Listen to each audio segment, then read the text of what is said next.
እኔ ቢያንስ ንስሐ ገብቻለሁ። አሁን በኋላ ማጨወረር አይቻልም። ይሄንን ወጣት እያጨወረበርኩ መኖር የምችልበት ጊዜ አክትሟል የሚል እምነት አለኝ። ከመጀመሪያ ይሄን አስበው ነበር። ከዛ በፊት የዛ አመራር አካል ሆኜ ያጠፋቸው ጥፋቶች ኃላፊነት ለመውሰድ ዝግጁ ነኝ።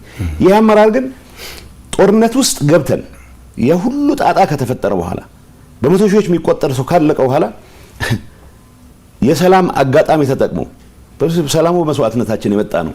ሰላማችንን ማስጠበቅ መቻል አለብን። ሰላማችንን ለማስጠበቅ በየጊዜው መሞት የለብንም። በህይወት ኖረን ህዝባችንን ማገልገል የምንችልበት ኢንቫይሮንመንት ተፈጥሯል። ይሄን እንጠቀምበት ብለን በወሰንበት ሰዓትም ጭምር ስልጣኑንና ጥቅሙን ብቻ የዘረፋ ኔትወርኩን ማስጠበቅ ብቻ ማዕከል ያደረገ አመራር አሁንም ሰላም ደፍርሶም ቢሆን ህዝብ ለአደጋ አጋልጭም ቢሆን ህልውናዬን አስቀጥላለሁ ብሎ ሲፍጨረጨር በተግባር የታየ ነው። ይሄን አስተሳሰብ ይዘህ ነገ ተነገ ወዲያ መቀጠል አይቻልም ብቻ ሳይሆን አሁን የትግራይ ወጣት ደርሶበት ባለ የንቃት ደረጃ በፈለከው መልኩ ምክንያቱም ከእንደዚህ አይነት መከራ ሊያወጣህ ብቻ ሳይሆን ወደ ሌላ መከራ ሊያስገባህ የሚችል ሊደርሺፕ በምን ማጂክ በምን ተአምር ነው አመራር ብለህ ይዘው ልትቀጥል የምትችለው? ይሄንን ነገር ማስተካከል ባልቻልክበት ሁኔታ ህወሓትም 1 ዓመት መቀጠል አይችልም፣ 2 ዓመት መቀጠል አይችልም።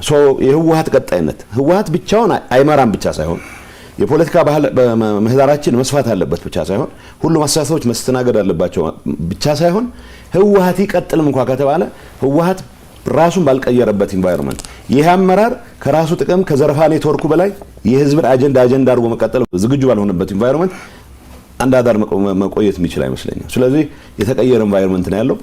እንዳልኩ ግን በዚህ ጥቅል ፍረጃ ምክንያት ህዝባችን ያየው መከራ በፍጹም መካድ የሚቻል አይሆንም።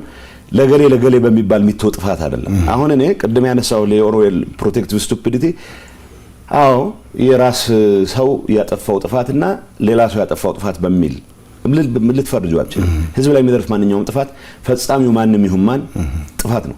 ስለዚህ ሁለቱም ፍረጃዎች የራሳቸው አደገኛ በትር አሳርፈዋል የትግራይ ህዝብ ላይ የሚል ማየት